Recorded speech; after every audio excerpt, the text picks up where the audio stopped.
manifesto proposto por advogados contra o ato do ministro Luiz Felipe Salomão, do TSE, que censurou a Folha Política e outros canais conservadores através do bloqueio de monetização e restrição forçada de alcance, recebeu o apoio de centenas de advogados. No manifesto, os advogados apontam: isso tudo nada mais é que censura prévia e controle do conteúdo da informação. A decisão administrativa, sem direito ao contraditório e ampla defesa, por si só é antidemocrática, o que comprova mais uma vez que nosso sistema constitucional e ordenamento jurídico sofreu ruptura mediante usurpação das leis para a implementação de mecanismos medievais e inquisitoriais de perseguição judicial e agora administrativa. Ouça o texto do Manifesto de Advogados contra a Censura Prévia e Controle de Conteúdo da Informação implantada pelo TSE. A censura prévia, o controle de conteúdo, a proibição da livre circulação de informações, pensamentos, ideias e manifestações pelas redes sociais sofreram ataques direcionados aos conservadores, jornalistas independentes, analistas políticos e ativistas da direita brasileira que, em sua livre manifestação e inviolabilidade de consciência, defendem o aprimoramento da democracia brasileira através de eleições limpas e transparentes com a implantação do voto democrático por meio do voto auditável e impresso com contagem pública dos votos e que opinam de forma crítica perante a sociedade brasileira. Sem guarida constitucional, a censura prévia e controle da divulgação da informação e do conteúdo foi instaurado no Brasil a partir da interpretação unilateral da delegada de Polícia Federal que auxilia a Corregedoria Geral Eleitoral, alegando falta de ação eficaz de contenção para impedir supostos atos ofensivos à democracia e ao sistema eleitoral, acatada na decisão administrativa, exarada no inquérito administrativo que tramita no TSE, sob relatoria do ministro Luiz Felipe Salomão. Na verdade, ao que parece, o propósito das autoridades é controlar e regular os meios independentes de divulgação de informações e conteúdos, calando vozes não alinhadas com o pensamento hegemônico do sistema. E para impedir a propagação das manifestações, críticas, opiniões e ideias, afirmam que pensamentos sem comprovação e lastro são propagação de desinformação que podem causar desestabilização do regime democrático, tendo em vista que as opiniões propagadas pelas redes sociais contaminam negativamente o debate público e estimulam a polarização, tendo como foco as urnas eletrônicas. A narrativa para calar vozes e estabelecer censura prévia e controle de conteúdo foi implantada com sucesso no Brasil, porquanto, a partir de agora, qualquer manifestação ou opinião, em especial de conservadores a respeito das urnas eletrônicas e do voto auditável com contagem pública, somente será permitida se existir um lastro mínimo de veracidade. Outro sim, a crítica proferida à Justiça Eleitoral, sistema eleitoral e de contagem de votos e seus integrantes tornou-se crime de opinião hediondo. Quem questionar as instituições sem qualquer respaldo concreto sofrerá duras consequências. O cenário brasileiro é de perseguição ideológica para todos que ousarem questionar e criticar qualquer circunstância envolvendo a Justiça Eleitoral, seus integrantes e sistema eleitoral de apuração de votos, e de perseguição política a todos os apoiadores do presidente do Brasil, Jair Bolsonaro. O julgamento e avaliação do que é verdade não pertence mais à sociedade brasileira, mas ao pequeno grupo não eleito pelo povo brasileiro que não tolera manifestações contrárias. No entanto, destacamos que não cabe aos burocratas de plantão, com suas interpretações ideológicas e progressistas unilaterais, impor à sociedade brasileira o que seria dados enviesados ou falsos, denominado desinformação. Isso tudo nada mais é que censura prévia e controle do conteúdo da informação. A decisão administrativa, sem direito ao contraditório e ampla defesa, por si só é antidemocrática, o que comprova mais uma vez que nosso sistema constitucional e ordenamento jurídico sofreu ruptura mediante usurpação das leis para implementação de mecanismos medievais e inquisitoriais de perseguição judicial e agora administrativa. Criaram a expressão desinformação para embasar o controle de conteúdo e de informação. Ora, então, o que é verdade? A verdade é aquilo que eu julgo ser verdade para mim e é aquilo que a sociedade julgar ser verdade. Quem deve julgar o que é ou não verdade ou inverdade deve ser a sociedade brasileira no âmbito de seu próprio juízo coletivo ou individual. Como advogados signatários desta manifestação, repudiamos a censura prévia imposta pelo TSE e nos solidarizamos com todos os brasileiros e perseguidos políticos censurados no inquérito administrativo. Adilson Nelson Dini, Ravox, Alberto Júnior da Silva, Bárbara Zambaldi de Stefani, Camila Abdo Leite do Amaral Calvo, Emerson Teixeira de Andrade, Fernando Lisboa da Conceição, Folha Política, Jornal da Cidade Online, Oswaldo Eustáquio, Roberto Boni, Terça Livre. Mas eu queria hoje, prioritariamente, senhor presidente, conversar sobre censura nas redes sociais. Ontem, uma decisão do TSE, essa justiça eleitoral está precisando ser acabada. A gente tem que extinguir a justiça eleitoral no Brasil.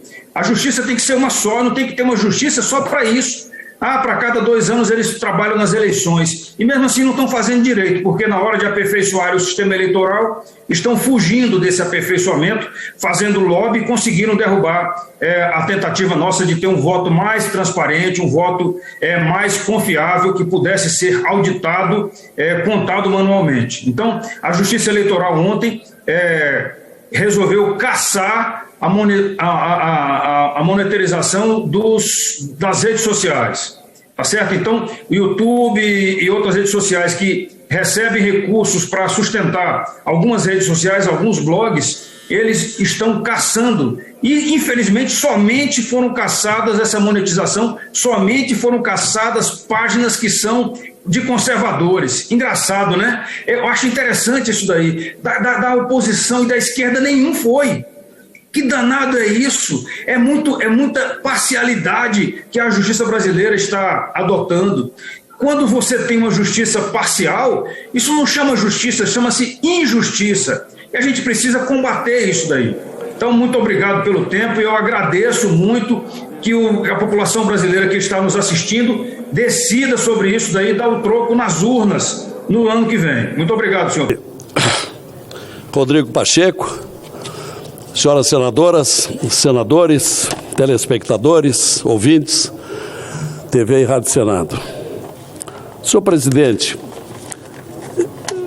protocolei aqui em 2019, há 2 anos, portanto, um projeto de resolução sob o número 11/2019, que procura regulamentar uma incômoda e prolongada omissão do Senado, que tenho certeza Vossa Excelência não vai mais concordar que prossiga, sobre a chamada lei do impeachment, Lei 1079 de 1950, tanto quanto é omisso o nosso regimento interno em relação ao processo de impeachment. Então, desde já, eu quero pedir ao relator desse projeto de resolução, Marcos Rogério, que traga para discutir a pauta, a inclusão em pauta. O que proponho, senhor presidente, nesta PRS 11, é estabelecer o prazo de 15 dias para que o presidente da mesa do Senado decida sobre o pedido de impeachment, acolhendo ou não o pedido, que, como é sabido, pode vir esse pedido de qualquer cidadão brasileiro, desde que esteja o pedido bem fundamentado. O papel da advocacia do Senado é que vem atuando nesses casos. E na proposta do projeto de resolução, seria ou deveria ser somente para verificar as formalidades do pedido sem opinar sobre o mérito. O que temos hoje, senhor presidente, senhores senadores, é que quando entra um projeto um pedido de impeachment aqui no Senado, e há 2 anos atrás entraram 38, todos foram para a gaveta, atualmente temos 17, é que o presidente do Senado remete para o advogado do Senado, que deveria se limitar a examinar as questões formais. Testemunhas, meios de prova, se tenha reconhecimento de firma, etc., sem entrar no mérito e devolver para o presidente. Mas o que tem acontecido é que a advocacia do Senado tem entrado no mérito, na maioria opinando pelo arquivamento, e aí é o que tem acontecido.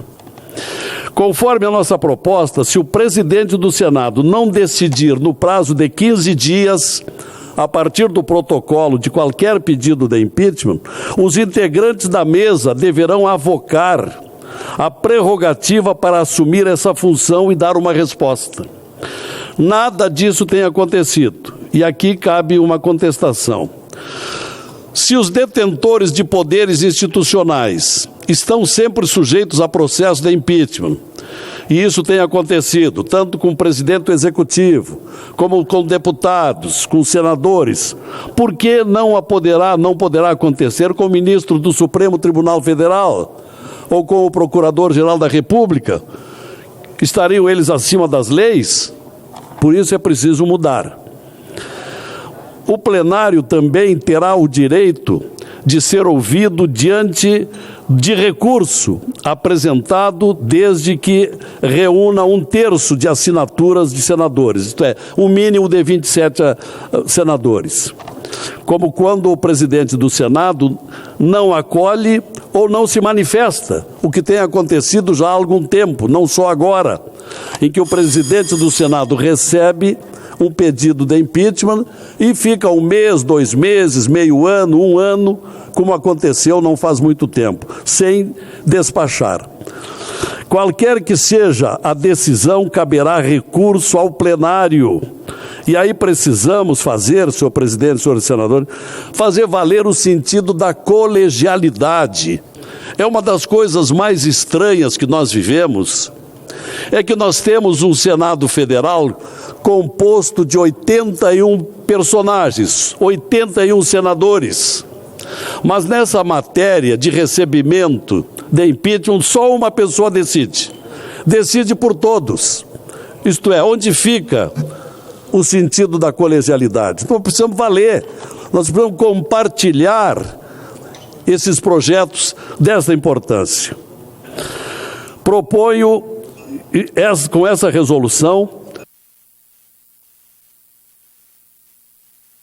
peço a Vossa Excelência mais alguns segundos, mais alguns minutos.